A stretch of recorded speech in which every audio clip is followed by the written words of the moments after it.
Ito na po ang update tungkol sa pagsara ni Encantadja sa bangko. Pira nyo, hindi na matatanggap yan.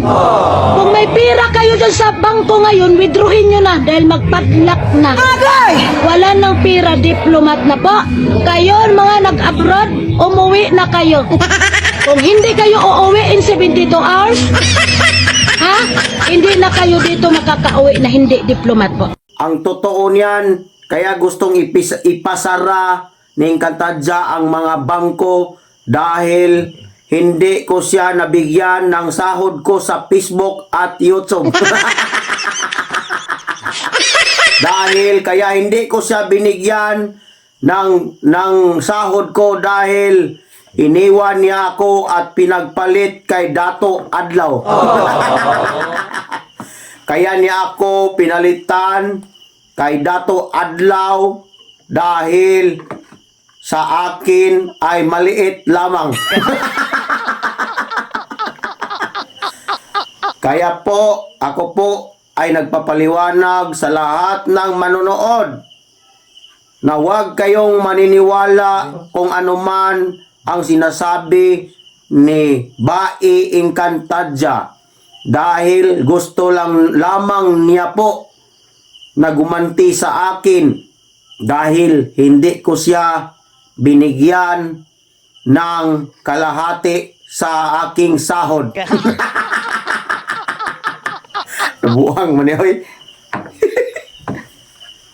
Kaya po, pag bumalik siya sa aking buhay, ako po ay pipirma ng kontrata upang mabigyan siya ng ayuda at mapalista sa tupad. Nagagalit si Encantadja dahil hindi ko siya pinalista sa tupad.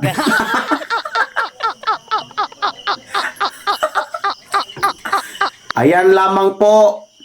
Kaya sa mga naniniwala na ipasira ang bangko ni Haring Encantadja, huwag kayong maniniwala. Ito po talaga ang dahilan. Dahil po ay hindi ko siya nabigyan ng hati sa aming sweldo sa Facebook. Kasi po, kaming dalawa noon ay magkasama gumawa ng reels at nag-a-upload sa Facebook. Kaya po siya tinanggal sa Facebook dahil ipasara po daw niyang bangko.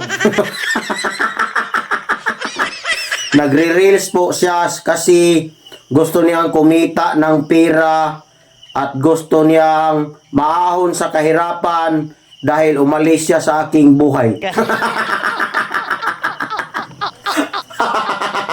Pag hindi siya umalis sa aking piling, sigurado mayaman na siya ngayon. At itong mga nabili ko na mga alahas galing sa iba't ibang bansa ay maambunan ko rin siya ng kalahati nito. Pati na rin itong espada ko, ipamamana ko sa kanya.